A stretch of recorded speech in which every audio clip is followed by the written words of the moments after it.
Good morning, everyone. Welcome to the Science Grade 7 virtual class on parts and functions of a microscope, second quarter, week 1. This is your Teacher Abby. Have you seen a real microscope?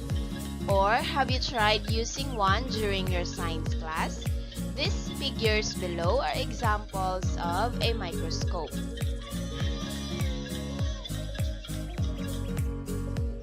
A microscope is a device used to see objects that are too small to be seen by the naked eye. Microscopy is the science of investigating small objects and structures using such an instrument. Microscopic means invisible to the eye unless aided by a microscope. A milestone in the science world, the microscope has had enormous influence on the development of modern medical, forensics, and environmental science.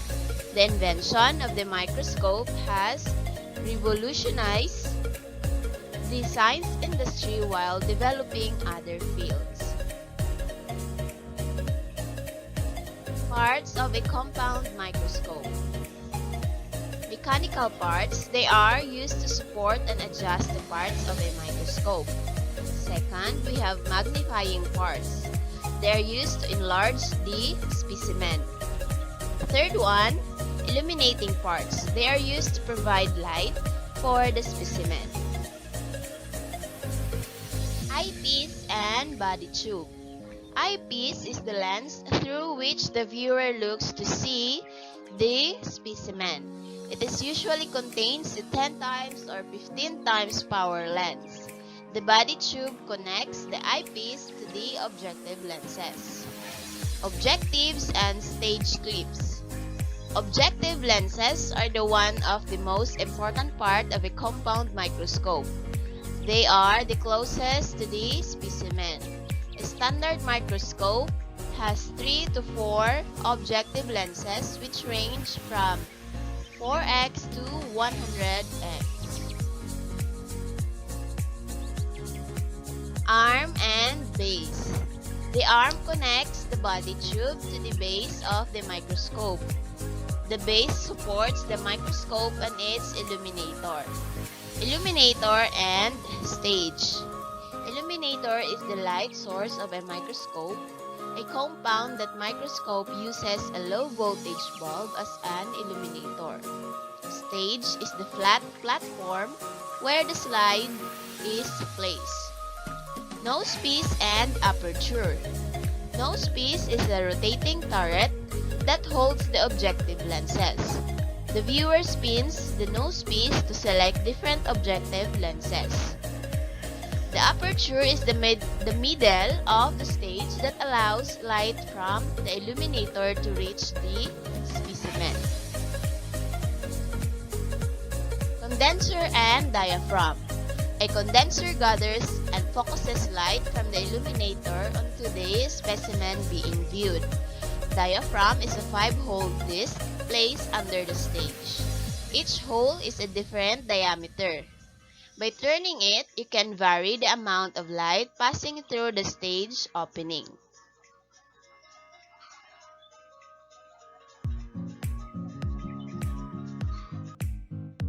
How does light travel through a microscope?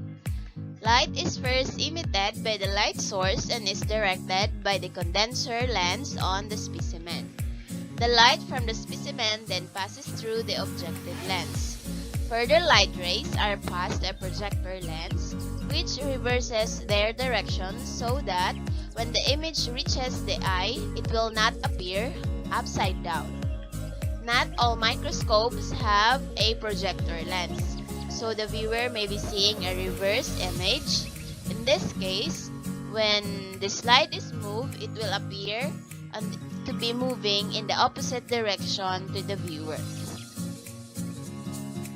The light rays then travel to the ocular lens or eyepiece. This is often a 10 times magnification lens, meaning it magnifies the magnified image an additional 10 times. The image is then projected into the eye. Always carry the microscope with one hand on the other arm and the one hand on the base.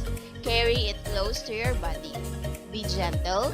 Setting the microscope on the table roughly could shake lenses and make other parts lost.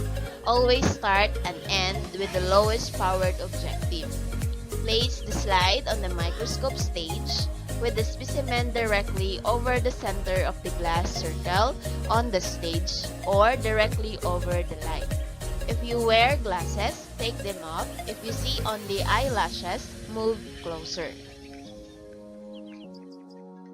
If you see the dark line that goes partway across the field view, try turning the eyepiece. Use only the fine adjustment knob when using the high or long power objective. The high power objective is very close to the slide. Using the coarse adjustment knob will scratch the lens and crack the slide. As much as possible, keep both eyes open to reduce eye strain. Keep eyes slightly above the eyepiece to reduce the eyelash interference. If and only if you are on low power, lower the objective lens to the lowest point, then focus using first the coarse knob, then the fine focus knob. Adjust the diaphragm as you look through the eyepiece, and you will see the more details of the specimen when you allow the in-lens light.